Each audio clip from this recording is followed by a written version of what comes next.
మిస్సైళ్ల వర్షం కురిపించాడు. ఇరాన్లో అమెరికా విధ్వంసం సృష్టించింది. 3 భారీ వంతెనలను పేల్చేసింది అమెరికా సెంట్రల్ కమాండ్స్. ఇక ఇరాన్లోని టాప్ 3 బ్రిడ్జెస్ని అమెరికా మిస్సైళ్లు కుప్పకూల్చేశాయి. బందర్ అబ్బాస్ని లార్తో కలిపే బందర్ ఖమీర్ బ్రిడ్జ్, అంటే 2 ప్రాంతాలు, బందర్ అబ్బాస్ అండ్ లార్, ఈ 2 ప్రాంతాలని కలిపేటువంటి బందర్ ఖమీర్ బ్రిడ్జ్ని కుప్పకూల్చింది. మిస్సైల్ దాడి సమయంలో వంతెనపై వెళ్తున్నటువంటి కార్లన్నీ కూడా కాలి బూడిదైపోయాయి. కొందరు చనిపోయారు కూడా. గరివే బ్రిడ్జ్ పైన సేమ్ సీన్, కొన్ని కార్లు కాలిపోయాయి, పేలిపోయాయి, మరికొందరు చనిపోయారు. ఇక బందర్ అబ్బాస్కి వెస్టర్న్ వర్డ్స్గా ఉన్నటువంటి రైల్వే స్టేషన్ కూడా పూర్తిగా బ్లాస్ట్ అయిపోయింది. బందర్ అబ్బాస్లోని టెలికమ్యూనికేషన్స్ టవర్ని కూడా పేల్చేసింది అమెరికా. ఇరాన్లోని మౌలిక వనరులపైన అమెరికా కంటిన్యూస్గా అటాక్ చేస్తోంది. అమెరికా ఆపకుండా దాడులు చేస్తుందని ఇరాన్ కూడా కన్ఫర్మ్ చేసిన IRGC కూడా దీనిపై రియాక్ట్ అయింది. సో ఇప్పటివరకు చెప్తున్న దాంట్లో బందర్ ఖమీర్ బ్రిడ్జ్ ఒకటి అండ్ గరివే బ్రిడ్జ్, ఈ 2తో పాటుగా మరో బ్రిడ్జ్ కూడా. సో కీలకమైనటువంటి 3 కనెక్టివ్ బ్రిడ్జెస్, అంటే ఓ ప్రాంతం నుంచి ఇంకో ప్రాంతం వెళ్ళడం కోసం ఉపయోగించినటువంటి ఆ కనెక్టివ్ బ్రిడ్జెస్ పూర్తిగా కుప్పకూలిపోయాయి.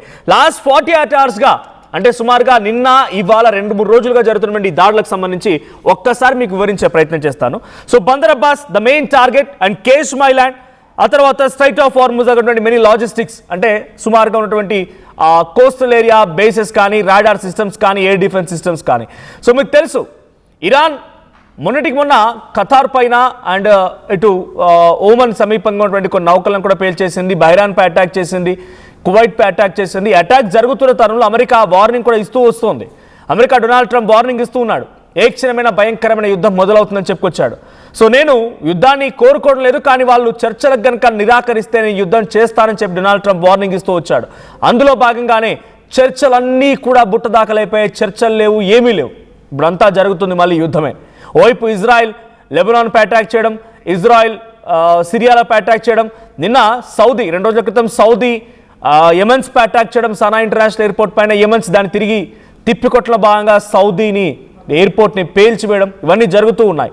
ఇక ఇరాన్ మళ్ళీ దీనికి ప్రతీకార దాడిలో భాగంగా గల్ఫ్ కంట్రీస్పై అటాక్ చేస్తుంటే అమెరికా ఎంట్రీ ఇచ్చింది. 2-3 రోజులుగా కేవలం కవ్వింపు చర్యలకు మాత్రమే పాల్పడిన అమెరికా, అంటే 1-2 చిన్న మిసైళ్ళని కొంత బెదిరింపులకు పాల్పడిన అమెరికా ఇక తమ స్థాయిని పెంచేసింది, డోస్ని పెంచేసింది.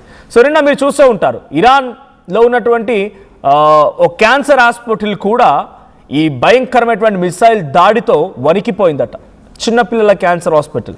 సో అక్కడ ఉన్నటువంటి వేలాది మంది పేషెంట్స్ని వెంటనే హుటాహుటా అక్కడ నుంచి తరలించారు. బికాజ్ అది వణికిపోవడంతో అక్కడ ఉన్నటువంటి ఆ పేషెంట్స్ అందరూ కూడా, చిన్న పిల్లలందరూ కూడా ఇబ్బంది పడే అవకాశం ఉంది. కాబట్టి అక్కడ నుంచి వెంటనే వారందరూ కూడా తరలించే ప్రయత్నం చేశారు. సో ఇదొకటి కాదు, బందర్ అబ్బాస్, కేష్ మైలాండ్ అండ్ ఇక ఇతరత్ర కీలకమైన ప్రాంతాలు, టెహరాన్కి సమీపంగా ఉన్నటువంటి మరికొన్ని ప్రాంతాలని కూడా పూర్తిగా కిల్ చేసే ప్రయత్నం అమెరికా చేసింది. సెంట్రల్ కమాండ్స్ పనిగట్టుకొని మరి ఈ టార్గెట్లని ఛేదించే ప్రయత్నం చేస్తున్నారు. బికాజ్ వాళ్ళు ఎందుకు వీటినే పదే టార్గెట్ చేయాల్సి వస్తుందంటే, ఓ ప్రాంతం నుంచి ఇంకో ప్రాంతానికి వాళ్ళ వెపన్స్ ట్రాన్స్పోర్టేషన్ కోసం ఉపయోగించండి కీలకమైన బ్రిడ్జెస్ని, రైల్వే స్టేషన్స్ని పేల్చేస్తే అప్పుడు వాళ్ళ ట్రాన్స్పోర్టేషన్కి ఇబ్బంది అవుతుంది, వాళ్ళ వెపన్ ట్రాన్స్పోర్టేషన్కి ఇబ్బంది అవుతుంది.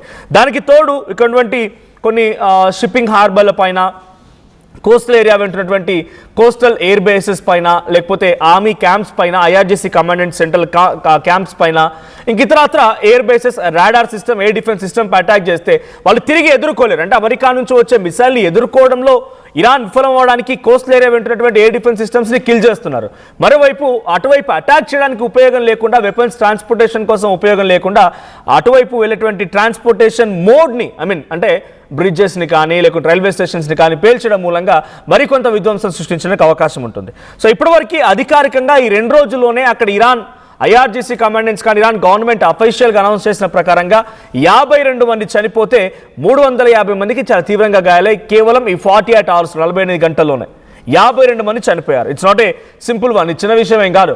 సో 350 మందికి చాలా తీవ్రంగా గాయాలై ఆసుపత్రిలో చికిత్స పొందుతున్నారు. ఇన్ఫ్రాస్ట్రక్చర్ని దెబ్బ కొట్టాలి, ఇన్ఫ్రాస్ట్రక్చర్ని దెబ్బ కొట్టి వాళ్ళ మోడ్ ఆఫ్ ట్రాన్స్పోర్టేషన్ దెబ్బ కొడితే కూడా కొంత కంట్రోల్ చేయొచ్చు అనే ఉద్దేశంతో అమెరికా ఉంది.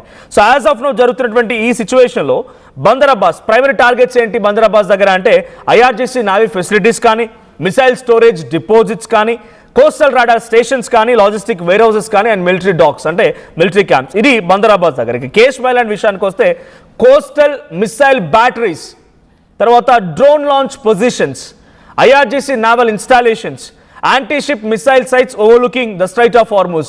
సో స్ట్రైట్ ఆఫ్ హార్మూజ్ దగ్గర గస్తీ కాస్తున్నటువంటి నౌకల పైన కూడా ఈ భయంకరమైనటువంటి అటాక్ కొనసాగుతూనే ఉంది.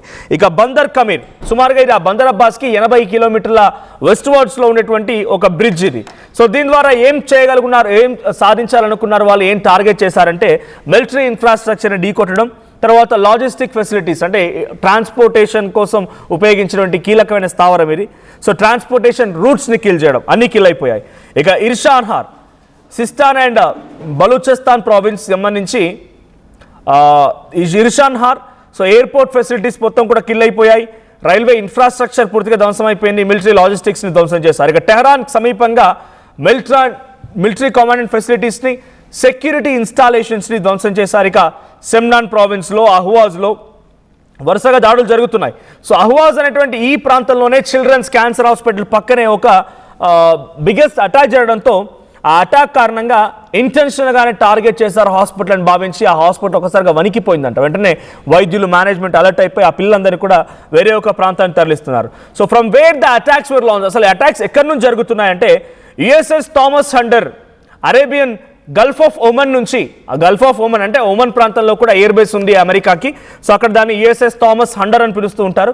సో అక్కడ నుంచి అటాక్ జరుగుతుంది. తర్వాత US navy destroyers and cruisers strait of హార్మూజ్కి సమీపంగా కొంచెం దూరంగా వాళ్ళకి కొన్ని వార్ షిప్స్ని కూడా ఏర్పాటు చేసుకున్నారు కాబట్టి అక్కడ నుంచి America attack చేయగలుగుతోంది.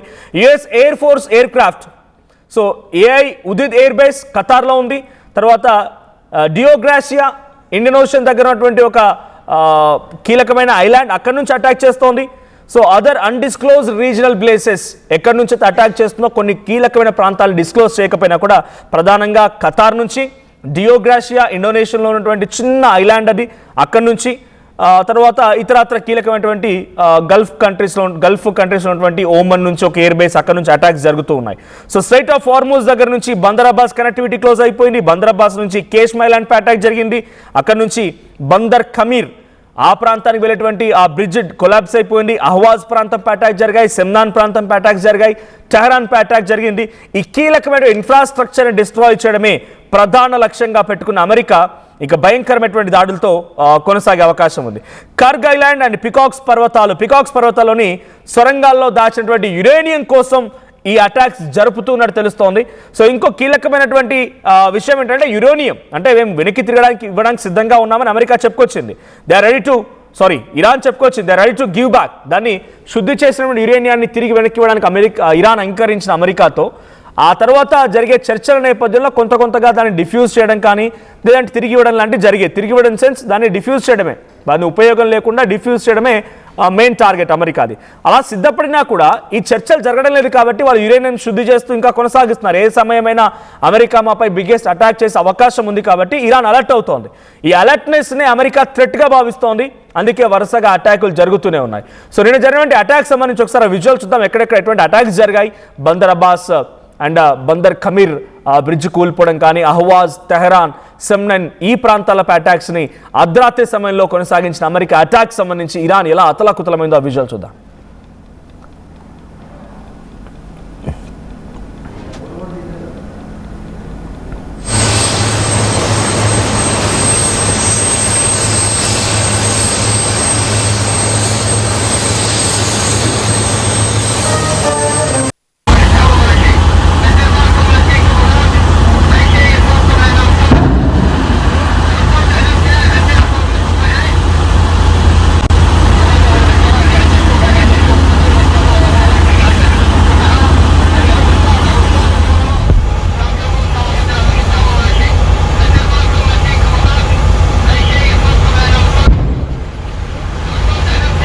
We won in Venezuela, which is now working with us to produce millions and millions of barrels of oil. We are likewise winning big in Iran, and you will see the fruits of that labor very, very shortly. We won in Venezuela, which is now working with us to produce millions and millions of barrels of oil. We are likewise winning big in Iran, and you will see the fruits of that labor very, very shortly. We won in Trump కూడా warning ఇస్తున్నాడు. We have been attacking on these places అని చెప్పి ఆయన క్లియర్గా చెప్తున్నాడు, warning ఇస్తున్నాడు. ఎక్కడైనా చర్చలకి okay అని చెప్పి చర్చలు జరిపితేనేమో ససేమిరా, లేదనుకుంటే కనుక ఇంకా భయంకరమైనటువంటి అటాక్స్తో పాల్పడబోతున్నాం. ఈసారి సివిల్ ఇన్ఫ్రాస్ట్రక్చర్ని కూడా వదిలిపెట్టమనే రకంగానే వాళ్ళ మూమెంట్స్ కనబడుతున్న అమెరికాకు సంబంధించిన మూమెంట్స్. సో ఇరాన్ పై మళ్ళీ అటాక్ని స్ట్రైట్ ఆఫ్ హార్ముజ్ని మళ్ళీ ఒక టోల్ లాగా మార్చేసుకొని కట్టడి చేసే ప్రయత్నం చేస్తున్నారు. So get ready for everything. మళ్ళీ యుద్ధం భయంకరంగా జరుగుతోంది, భయంకరంగా ఇంకా ముదిరే అవకాశం కూడా ఉంది. కాబట్టి ఇప్పుడు మళ్ళీ స్ట్రైట్ ఆఫ్ హార్ముజ్ దగ్గర నౌకలు నిలిపివేయడము, ట్రాన్స్పోర్టేషన్కి ఆటంకం కలిగించడము, ఆయిల్ సప్లై సరిగ్గా ఉండకపోవడము, మళ్ళీ కొంత ఈ వారం 10 రోజుల పాటుకో నెల రోజుల పాటు కొంత ఆ భయంకరమైనటువంటి పరిస్థితిలో నుంచి కొంత గ్యాస్ అవైలబిలిటీ రావడం కానీ, డీజిల్ ఆయిల్ దగ్గర నుంచి పెట్రోల్ పంప్స్ దగ్గర మనం క్యూలో నిలబడడం కానీ ఆగిపోయింది, తగ్గిపోయింది. కానీ మళ్ళీ యుద్ధం మొదలవుతోంది, మనం కూడా సిద్ధంగా ఉండాల్సిందే. అట్ ది సేమ్ టైం ఇప్పుడు జరిగేటువంటి అటాక్స్ మాత్రం డెఫినెట్గా చర్చలు జరుగుతాయని చెప్పి చర్చలు మొదలుపెట్టిన తర్వాత జరిగే అటాక్స్ కాబట్టి ట్రంప్ ఎలాగైనా సరే వీళ్ళని పూర్తిగా అంతమొందించాలనే ప్లాన్తో వెళ్తాడు. సో ఇరాన్ పైన అటువంటి అటాక్స్ జరగబోతున్నాయి. సో ఇంట్రెస్టింగ్గా ఇక్కడ రష్యా కూడా తమ నౌకని సెన్స్ తన ప్లేన్ని డూమ్స్డే ప్లేన్ అనేటువంటి ఒక యుగాంత సమయంలో గగనతలం పైన దాన్ని ఉంచగలిగి యురేనియం ఒక అణుదాడిని కూడా ఎదుర్కోగల సామర్థ్యం ఉన్నటువంటి ఒక నౌకని ఇరాన్కి పంపింది రష్యా. మరి ఆ స్థాయిలో ఇరాన్ మద్దతు ఇస్తోంది, రష్యా నుంచి మద్దతు లభిస్తోంది ఇరాన్కి అన్నప్పుడు రష్యా కూడా ఈ వార్లో ఎంట్రీ ఇస్తే కనుక సో బేసిక్గా ఇప్పుడు జరిగిన యుద్ధాలన్నీ కూడా సమఉజ్జుల మధ్య జరిగిన యుద్ధాలు ఏం కావు. సేమ్ క్యాపబిలిటీస్, కెపాసిటీస్ ఉన్న స్ట్రెంగ్స్ ఉన్నటువంటి దేశాల మధ్య యుద్ధాలు ఏం కావు. ఇరాన్ కంపారిటివ్లీ అమెరికా ఇజ్రాయెల్తో పోలిస్తే టెక్నాలజీగా కొంత బ్యాక్వర్డ్గా ఉంది, బట్ వాళ్ళు డిఫెండ్ చేయగలిగారు. కానీ ఇప్పుడున్న సిచ్యువేషన్లో రష్యా, చైనాలు కూడా ఎంట్రీ ఇస్తే ఇక్కడ డెఫినెట్గా అమెరికాతో సమఉజ్జీవులు వాళ్ళు కూడా కనుక కంపాటబిలిటీ కానీ, కెపాసిటీ కానీ, స్ట్రెంగ్స్ పరంగా కానీ వాళ్ళు కూడా ఇరాన్కి సపోర్ట్గా ఈ అటాక్లో కనుక పార్టిసిపేట్ చేస్తే this going to be biggest war ever we have seen. So ఒక భయంకరమైనటువంటి యుద్ధం తలదన్నేలా అక్కడ జరగబోతున్నాయి పరిణామాలన్నీ కూడా. చూద్దాం మరి ఏం జరిగిందో. So as of now America Donald Trump మరింతగా వార్నింగ్ ఇవ్వడం కూడా ఇరాన్ని కొంత అతలాకుతలం చేస్తుందని చెప్పాలి. మరి ఇరాన్ దీనికి ఎలా రిటిలియేట్